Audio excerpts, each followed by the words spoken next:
Welcome to Second Take, the show that focuses on the issues behind the news.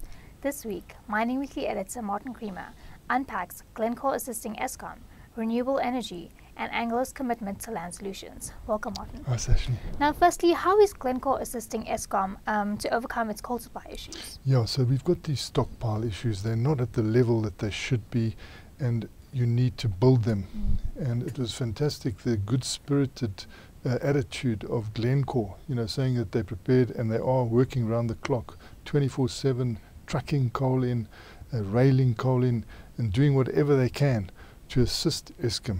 They say the relationship that they've got with the new management is very good. So this is good news for South Africa because coal keeps our lights on, and you want to see that sort of activity at coal mine level, particularly from a big international coal miner like Glencore. And in their presentation to analysts, they showed that coal is actually doing well globally.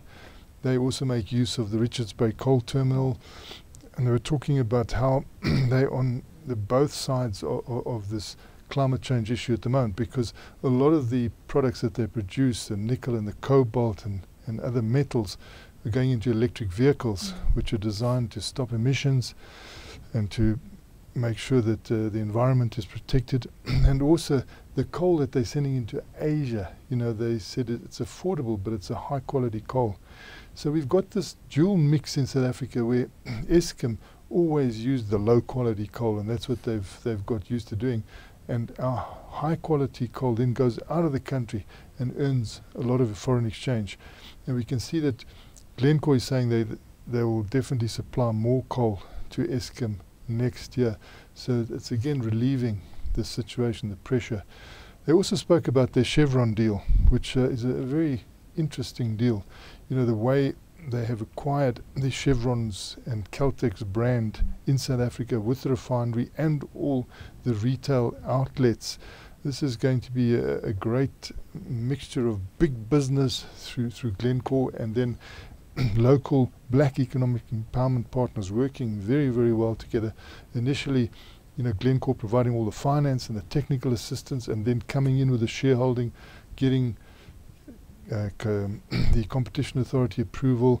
This is all very good news for South Africa at the moment, and it will show also that Glencore is in a downstream business as well, which assists them in their upstream activities.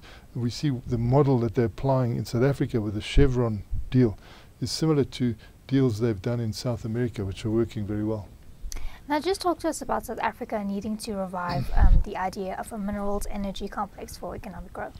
Yes, this minerals and energy complex, it was on the lips of politicians in 1994. I used to hear it regularly, that the minerals and energy complex that had helped to build the South African economy, we must now develop that further.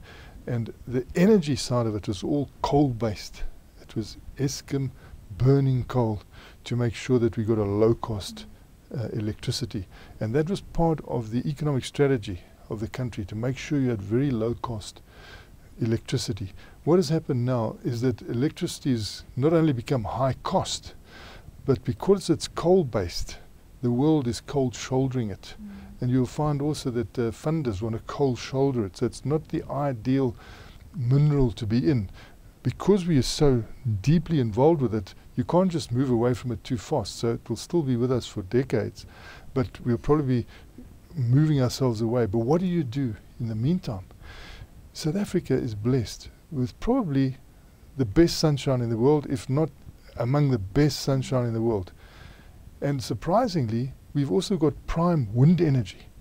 So now, leading economists are saying to the government, build yourself a new minerals energy complex. Still, because of the fact that we've got the sunshine, because we've got the wind, you can still be low cost, because it's no longer a situation where is the renewable energy lower cost. It is. It's proven to be low cost. So come in now, move in now to build this new minerals energy complex, still have that base that built this economy, but make sure it's clean energy and the lowest cost energy again, because this then goes right through our whole South Africa and helps us. So that is the attitude being put forward now.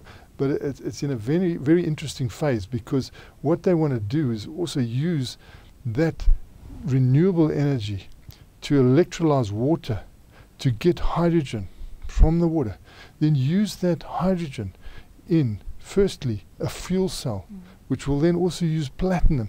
And we see the platinum price in the $790 an ounce. It's frighteningly low. You need to build up demand.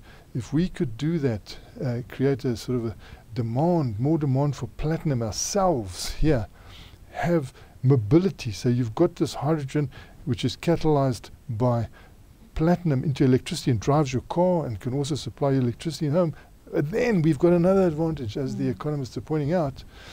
We've got Sasol with half a century of knowledge about the Fischer-Tropsch process, which was invented by the Germans but perfected by the South Africans. They're saying then take that hydrogen as well, and instead of Sasol using burning coal to create coal gas to actually produce petrol and diesel and chemicals, which are regarded now as dirty and unacceptable, take the hydrogen, feed that into Sasol and create power fuels which are clean and acceptable, and you'll get the petrol, you get the diesel, you get the chemicals which are now globally acceptable. Funders in banks want to finance this, so you have a lot of pluses that could actually set you up as a leader in the region and go into Africa and go into the world with this technology. So it's nice new thinking that's coming through at economic level. And lastly, tell us about Anglo-American's commitments to its land reform. Yeah, and this again shows the goodwill of corporates. Anglo-American now, in London, on the London Stock Exchange, but badgered about the fact that South Africa is going to take land without compensation. And they're saying, look, we understand the history of South Africa. We understand the need to restore justice at this level. But let's do it cleverly, let's do it smartly, so that you get a big uplift in your economy with this, and you also get land productivity. Because it's not just about acquiring the land, it's how you're going to deal with that land once you've acquired it and get it to the best effect. And they're saying, well, look, let us cooperate. And we know that a lot of these mining companies have got a lot of land. They've also got a lot of water. If you combine land and water, it's great for agriculture. And so this is the sort of prospect that these corporates are offering. So you have, on the one side, Glencore saying we'll do whatever we can to help you keep your lights on. On the other hand, we have a big corporate saying we'll do whatever we can to make, to restore justice in this land issue, but make it a winning situation where you hit the ground running and your economy gets boosted from it, which are all good thoughts, I think, that we can put forward this week. Well, thanks for speaking with us, Martin. It's a great pleasure, Sashni. That's it for today. Join us again next week for more news analysis on the local and global mining industries.